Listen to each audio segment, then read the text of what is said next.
Warlocks. Rejoice. Another season, another Felwinters build. This time we're using Strand for the ultimate ad clearing machine. Your spidey senses will be tingling for this one because we'll be swinging round, weakening everything, blinding everything. We've got great survivability and our threadling friends are pretty much doing everything for us. Felwinters Helm will blind enemies and send out a void weakening effect after a powered melee kill or finisher, debuffing enemies trapped inside the blast radius. The bigger the bad guy, the bigger the blast radius. This is a 30% global debuff, and being a void debuff, it means we could take advantage of perks like Repulsor's Brace too. Luckily for us, the melee attack at the end of the grapple counts as a powered melee, so we will be abusing the hell out of this. This build all begins with a combo. Use the grenade grapple to do a grapple melee to spawn 3 threadlings thanks to the mind spun invocation aspect, while also unraveling targets. These threadlings and all other threadlings we create are going to deal extra damage and move faster thanks to the Thread of Evolution fragment. I believe this is a 30% damage buff too, but correct me if I'm wrong.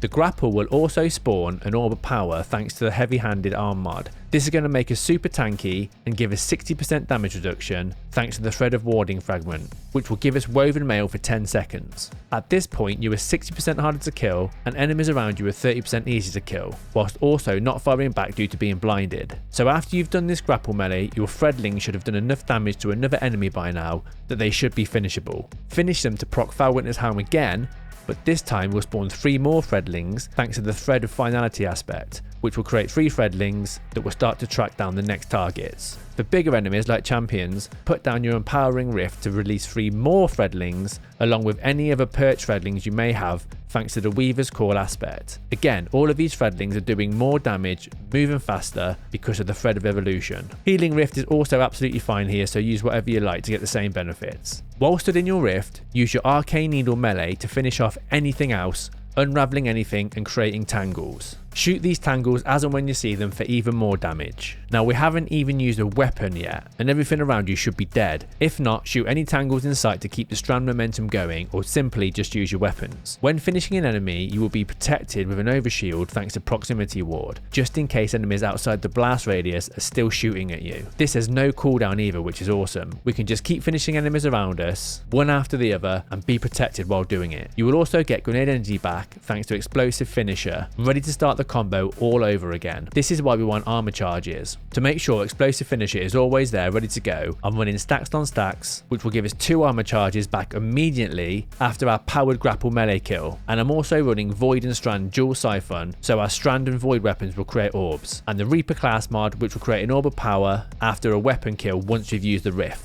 Other armor mods I'm using are better already for health regen and absolution for an all ability cooldown buff on the legs. Charged up on the chest piece, this will increase the amount of nade energy we get back from explosive finisher, and also sniper damage resistance, which will reduce the damage from enemies shooting you outside the blast radius of Felwinters. Impact induction and momentum transfer on the arms, then double ashes to assets on the helmet for quicker super cooldown. For the last fragment, I like to use Thread of Generation. This is especially good for easier content where enemies are dying too quick to be able to finish them, meaning we passively get grenade energy back without having to rely on a finisher. Now, weapons.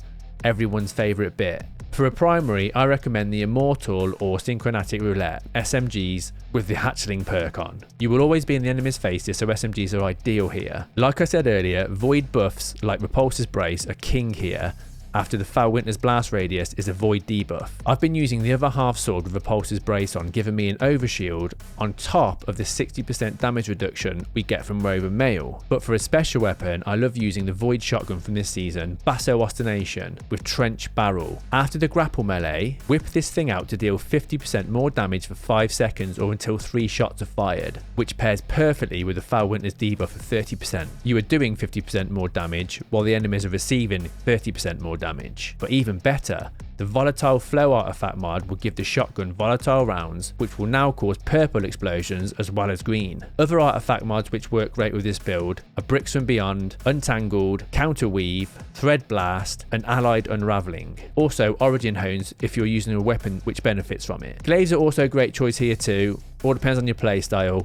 Basically anything that close quarters is what you want. So do your grapple melee, spawn 3 threadlings, pick up the Orb of Power, get 60% damage reduction. Your Threadlings should have made somebody finishable. Finish them to spawn 3 more Threadlings, get your grenade energy back whilst having an overshield. Put your Rift down to spawn 3 more Threadlings and any perched Threadlings. Pick up the orbs, shoot the tangles. Use your grapple melee to start the chain all over again. Thanks for watching my video, guys. I hope you enjoyed it. I'll see you for the next one. Bye bye.